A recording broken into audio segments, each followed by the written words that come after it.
welcome back to my channel. Thank you so much for tuning into another video. I really appreciate it. If you haven't done so, go ahead and click the subscribe button down below. I would really appreciate it if you would be a part of my YouTube family here on my channel. Today, what I want to talk about is going to be mindful. Be mindful of the company that you keep. You know, a lot of us don't realize that we have people in our midst, in our friendships, in our family relationships, to where they may not be good spirits to have around. So I want to touch a little bit on this because not everyone has the Spirit of God, and not everyone has the best intentions. Even though you think they may mean well, however, they don't. And that's just the truth. It's sadly to say, but that is the truth. Okay, so in 1 Corinthians 15:33, it says, "Don't be misled, for bad company corrupts good character." So what does that mean? What does that mean, you guys? So bad company, the company we keep, can slowly but surely corrupt our character. Might be a person in your life who uses foul language, or they don't want to turn from their ways. And if their character is negative and you start to adapt that type of characteristic, then it's going to be time for you to self-examine and realize what is causing you to be that way. Who do you have in your midst that's causing you to feel and think this way? Because it's very, very important. Be mindful of the company that you keep, because certain people's main goals, not everyone has a spirit. Like I said, not everyone has a spirit, but some people's main goals is to get you off track with God and get you to sin and get you to stumble. That's some people's goals in life. Stagger you, not allow you to reach your full potential. And if you don't catch that characteristic, or if you don't catch that in a person quickly, then you're gonna have a hard time breaking off the relationship because you let it go for so long. And this can actually tie into relationships as far as courting and dating and whatnot. If that person has a bad seed and you see it and they aren't willing to change from their ways, girlfriend, you need to break the relationship off. You know how the Bible says, don't be unequally yoked? Don't be unequally yoked in your marriage. Don't be unequally yoked in relationships in general. I take that generally, literally, like in everything. Don't be unequally yoked. A lot of people don't realize that a person's spirit can rub off on you if you're not fully rooted in the Word of God.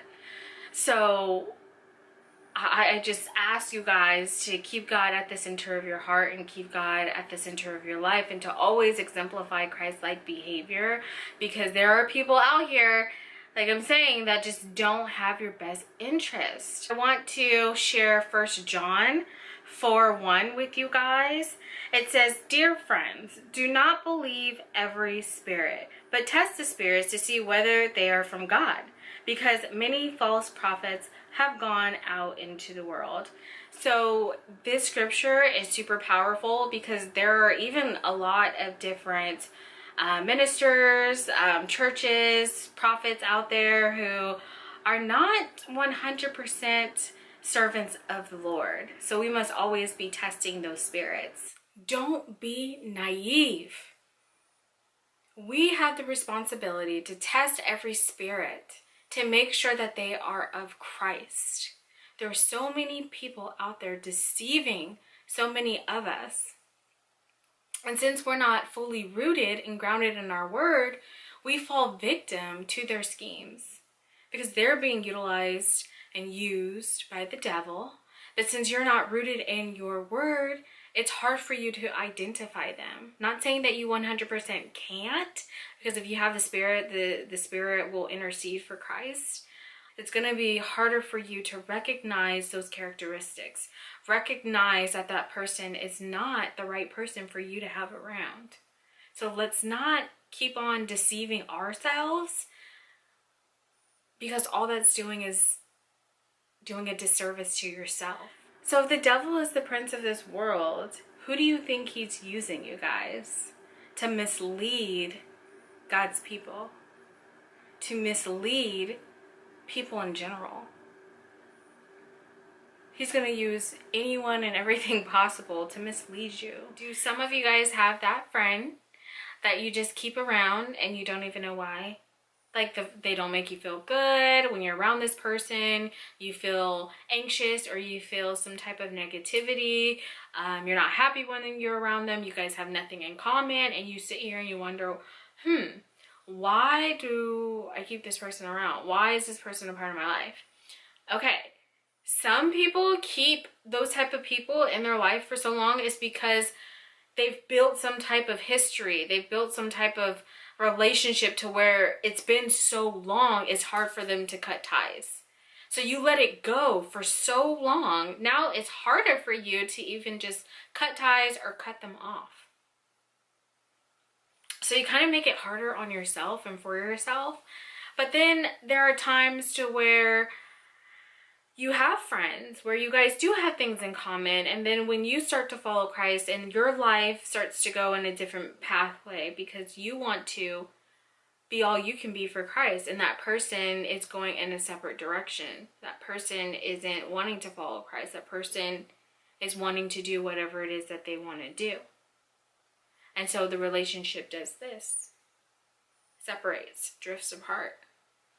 And sometimes, you know, growth is necessary all the time, but sometimes you have to come to realization that even though change is different and change is uncomfortable, sometimes it's necessary.